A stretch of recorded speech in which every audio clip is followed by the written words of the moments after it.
Hi bro, welcome to CNC Skill Tamil. Hi bro, நம்ம இந்த வீடியோவில் ஒரு இன்ஸ்ட்ரக்ஷன் ஒன்று பார்க்க போகிறோம். இப்போ வந்து புதுசாக ஒரு ஆப்ரேட்டர் வராங்க.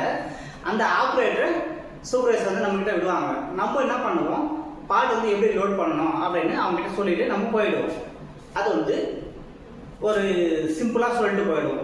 நம்ம எப்படி சொல்லணும் அப்படி பார்க்கும்போது அவங்களுக்கு ஒரு காம்போனன்ட் வந்து எப்படி லோட் பண்ணணும், எப்படி லோட் பண்ணால் கரெக்டாக லோட் ஆகணும், எப்படி தப்பாக லோட் பண்ணால் அதால் விளைவுகள் எப்படி இருக்கும் அப்படின்னு நம்ம சொல்லிக் கொடுக்கணும். ஃபார் எக்ஸாம்பிளாக இப்போ ஒரு விஎன்சி ஆப்ரேட்டர் வராது, நம்ம காம்போனண்ட்டை லோட் பண்ணுறதுக்கு சொல்லி கொடுத்துட்டோம், போயிட்டோம். அப்போ அவர் வந்து வயசில் பார்ட் லோட் பண்ணிட்டு எந்த அளவுக்கு டைட் பண்ணணும் அப்படின்னு நம்ம சொல்லி கொடுக்கணும்.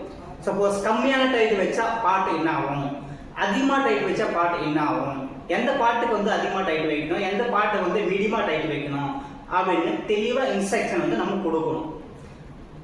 90% மேலே வந்து ஒரு தெளிவான இன்ஸ்ட்ரக்ஷன் கொடுக்கறதே கிடையாது. அதால் பல விளைவுகள் வந்து ஏற்படுது, பார்ட் வந்து ரிஜெக்ட் ஆகுது. என்னுடைய அனுபவத்தில் நான் எத்தனையோ பேர் வந்து பார்த்துருக்கேன்.